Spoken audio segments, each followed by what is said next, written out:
पिछले एपिसोड में हाउ चेमी टेलीपोर्टो का फैंटेसी पैराडाइज में आ गया था, लेकिन तभी अचानक से उसके बॉडी के अंदर बहुत सारी पावर जनरेट होने लगती है, जिससे देख वह पूरी तरह से हैरान हो जाता है। लेकिन फिर उसे पता चलता है कि असल में फैंटेसी पैराडाइज की ऑनर काफी स्ट्रॉन्ग है, इसीलिए अगर वो इसे जानबूझकर भी अजॉन करने की कोशिश नहीं करेगा तो फिर भी इसके बाद लॉर्ड आइस के बॉडी के अंदर अपने आप ही जाती रहेगी। कभी इसी वक्त हम देखते हैं कि यातिंग भी बाहर आ जाती है और फिर वो हाउ चिन से कहने लगती है कि आप तो लाइट सन है और इसीलिए आपके साथ में ऐसा हो रहा है। इसी के साथ वो उससे कहती है कि लाइट और मेचा ब्लॉसम में एक दूसरे के कम्प्लीमेंट्री है, इसीलिए पूरे फैंटेसी पैराडाइज के लिए आप तो सम के जैसे हैं। और इसी वजह से हम देखते हैं कि हाउ चिन के पास में एक्स्ट्राऑर्डिनरी आकर्षण होता है। और फिर यातिंग भी उससे कहती है मुझे ऐसा फील हो रहा है कि यह चीज आपके लिए बहुत बड़ी ब्लेसिंग है और मुझे तो ऐसा लगता है कि फैंटेसी पैराडाइज में आपकी किस्मत बहुत ही अच्छी होगी। जिसके बाद हम देखते हैं कि वो इतनी बात करने के बाद इसके रवर में आकर खड़ी हो जाती है, जिस पर हाउ चिन उससे कहता है कि अब हमें यहाँ से जाना होगा क्योंकि मैंने शायद से मिलने के लिए जगह को सिलेक्ट किया था और इसीलिए मुझे ऐसा लगता है कि शायद वहाँ पर हमारा वेट करनी होगी। लेकिन तो इसी बीच हम देखते हैं कि हाउ चिन मास्टर लिंग साल के बाद तो भी आफ्टर में लगता है, जिन्होंने कहा था कि फैंटेसी पैराडाइज में हेरेनल अर्थ का एसेंस है और इसीलिए वहाँ पर बहुत सारे स्पिरिचुअल फॉर्मेस पाए जाते हैं और मैं चाहता हूँ कि तू उसे किसी भी तरह से हासिल करने की कोशिश जरूर करना। इसके बाद अगले सीन में हम देखते हैं कि हाउ चिन एक जगह पर आकर खड़ा हो गया था। फिर वो कहने लगता है कि अब मुझे शायद से मिलने का वेट करना होगा क्योंकि अगर उसके बाद हम भी मन के साथ में फाइट करेंगे तो हमारे जीतने का चांस ज्यादा होगा। लेकिन तभी इसी वक्त हम देखते हैं कि याना का डायरिया नाता इनके सामने खड़ा हो जाता है और वो इतनी आसानी से इनको गेट के अंदर नहीं जाने देना चाहता था। लेकिन तभी इसी बीच हम देखते हैं कि वो हाउ चिन को यहाँ पर आने के लिए कॉन्ग्रेचुलेट करने लगता है और फिर उससे कहता है कि तुमने इस स्पिरिचुअल फॉर्मेस के टेस्ट को सक्सेसफुली ट्रिगर कर दिया है। लेकिन अब इसके बारे में सुनकर हाउ चिन भी पूरी तरह से हैरान हो गया था और फिर वो कहने लगता है कि मैंने तुम्हें नहीं किया था कि मैं इतनी जल्दी। तभी वो गार्डियन उससे कहता है कि तुम्हें इससे पाने के लिए मुझे हराना पड़ेगा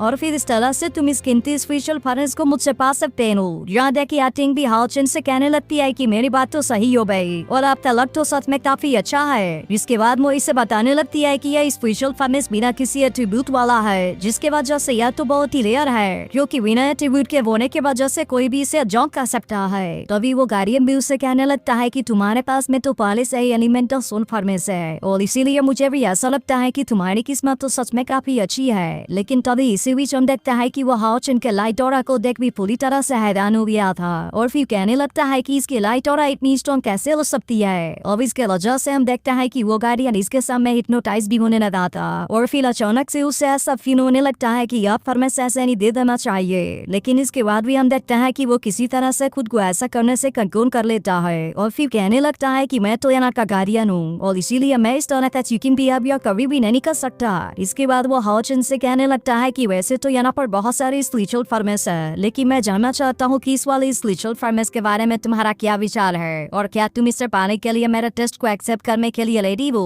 कम इसके बारे में सुनकर हाउ चिन उसे बताता है कि मैं अपने टीममेट से अलग हो गया हूँ, इसीलिए मुझे अभी के लिए किसी भी तरह से उसे जल्दी से जल्दी मिलना है और मैं चाहता हूँ कि अभी के लिए आप मुझे यहाँ से जाने दीजिए क्योंकि वहाँ से आने के बाद मैं आपका टेस्ट को पास कर लूंगा। लेकिन इसके बारे में सुनकर लिमोबारियन इसके ऊपर काफी गुस्सा हो जाता है और फिर इसके ऊपर चिल्लाते हुए कहता है कि ऐसा नहीं हो सकता। लेकिन फिर इसके बाद हम देखते हैं कि वो हाउ चिन के ऑरा के वजह से फिर से शांत हो जाता है और उसे समझाने लगता है कि यह कोई ऐसा चीज नहीं बल्कि एक स्पिरिचुअल फॉर्मेस है, इसीलिए जब तक तुम मेरे टेस्ट को पास करके इस स्पिरिचुअल फॉर्मेस को हासिल नहीं कर लेते तब तक मेरा पीछे वाला गेट ओपन नहीं होगा। और इसीलिए वो हाउ चिन से कहता है कि तुम इसमें एंटर करने के बारे में भूल जाओ। वहीं दूसरी तरफ हम देखते हैं कि इसके बारे में सुनकर यातिन भी काफी परेशान हो गई होती है। स्टर्लिंग फॉल के बाद कोई एक्टर में लगता है जिसने कहा था कि स्पिरिचुअल फॉर्मेस के बाद यह न केवल ताकतवर होता है बल्कि उसके पास में फैंटेसी पैराडाइज का बहुत सारा पावर भी होता है और इसी वजह से उसके डारियम के साथ में डील कर पाना इतना आसान बात नहीं है। लेकिन इसके बाद हम देखते हैं कि हाउ चिन किसी भी तरह से शायद से जल्दी मिलना चाहता था, इसीलिए वो गार्डियन से कहता है कि मैं आपके टेस्ट में पार्टिसिपेट करने के लिए रेडी हूँ। जिसके बाद हम देखते हैं कि वो गार्डियन भी इसके बारे में सुनकर पूरी तरह से इसके लिए रेडी हो गया था और फिर वो हाउ चिन को बताता है कि यहाँ पर इसके लिए टाइम लिमिट है जिसके अंदर कि तुम्हें मुझे किसी भी तरह से हराना होगा। लेकिन फिर इसके बाद वो इसके नजदीक आते हुए कहता है कि मुझे तुम्हारी बुनियाद काफी पसंद आ रही है, इसीलिए अगर तुम इतने समय तक मेरे सामने किसी भी तरह से टिक जाते हो तो फिर इसके बाद भी इस तरह से तुम इसमें जीत जाओगे। जिसके बाद हम देखते हैं कि इसके बारे में सुनकर हाउ चिन भी इसके लिए पूरी तरह से रेडी हो जाता है और फिर वो गार्डियन से कहता है कि मुझे इसके बारे में कोई भी ऑब्जेक्शन नहीं है। इसके अलावा हम देखते हैं कि हाउ चिन अपने आर्मर को एक्टिवेट करके इसके साथ साथ में फाइट करने के लिए रेडी हो जाता है, जिसे देख वो गार्डियन उससे कहने लगता है कि तुम इसके लिए इतनी जल्दीबाजी में क्यों हो, क्योंकि मैंने तो अपने मसल्स को काफी समय से यूज भी नहीं किया।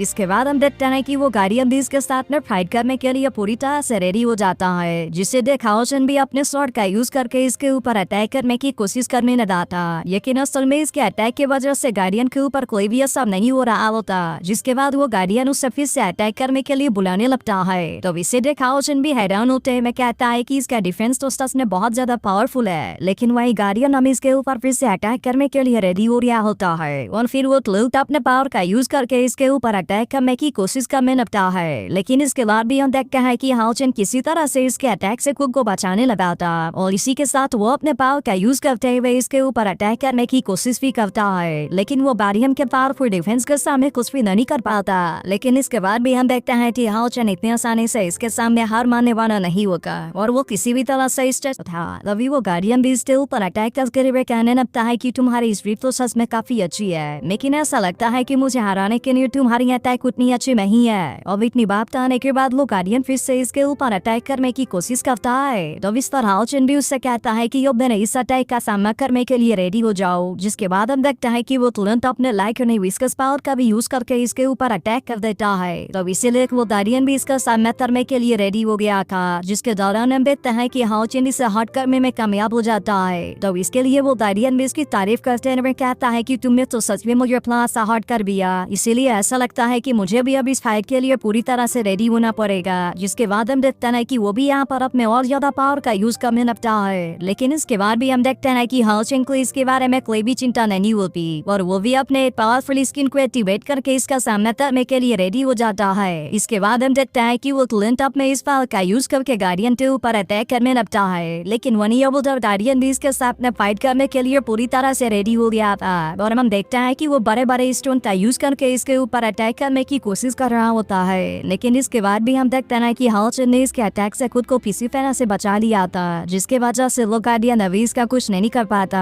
लेकिन तभी इसी वक्त हम देखते हैं कि हाओचन भी अपने पावर का यूज करते इसके स्टोन के ऊपर अटैक करना स्टार्ट कर देता है, जिसके वजह से वो स्टोन टूटकर इस गार्डियन के ऊपर ही गिरने न देते और अब इसके वजह से वो इसमें बहुत बुरे तरीके से फंसने वाला होता है। लेकिन अब इसी के साथ हम देखते हैं कि हाओचन को भी गार्डियन के ऊपर अटैक करने का बहुत अच्छा चांस मिल गया था, इसीलिए वो तुरंत अपने डबल ड्रैगन वाले पावर को एक्टिवेट कर लेता है और फिर इसका यूज करते हुए वो गार्डियन के ऊपर अटैक भी कर देता है, जिसकी वजह से हम देखते हैं कि वो गार्डियन भी इसके ऐसे पावर को रोकने के लिए ज्यादा कुछ नहीं कर पाता। और इसे देख हाओचन को ऐसा लगता है कि उसने गार्डियन को इसमें हरा दिया, लेकिन फिर उसे पता चलता है कि गार्डियन को तो इसमें ज्यादा कुछ हुआ ही नहीं है। तो अब इसका अगला पार्ट भी कुछ देर में अपलोड हो जाएगा, इसीलिए अगर आप इसके लिए एक्साइटेड हो तो इस वीडियो को लाइक और इस पर एक कमेंट जरूर कर दें।